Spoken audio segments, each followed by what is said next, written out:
Onu da onu da yerinde oturttular.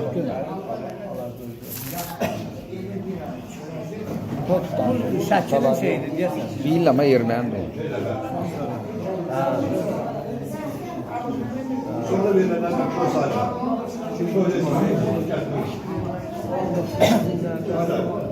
İnşaat daha olmayacak. Olacak.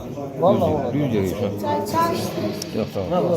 Ay bizi Nasrəndən çıxardan bu oldu. Bax, Paşinyanın bir də şeydi o. Nədir var o. Nəbər Zor baba ya. Onların yalnız getməsi olur. Bizden sonra Hoşum, ben burada yazıram. Paşinyan artıq bizim qəhrəmanımız. Azərbaycan ona milli qəhrəman adı verir. Özü də axıra kimi o hakimiyyətdə qalmalıdır. Biz bu prosesləri tutarlar. Paşinyan mı? Mənə bizə xeyir ediyor. Ama onu öldürecek. Onun da ağılsız Azerbaycan'ın öyle diye. Onun ahiret Eldarın prognozunda ne diyorsun Eşat? Gör nə əsgərlərimiz var, Allah sizlərindən. Eşat. Eldarın prognozunda ne diyorsan? Diğer öldürecekler Paşinyan'ı. Hayır, yok. O günü 3 gün bundan qabaq bütün o özə erməniləri kilsə idarə edir. Sən bilirsən. Necməddindir, Necməddindir, niyaz yox.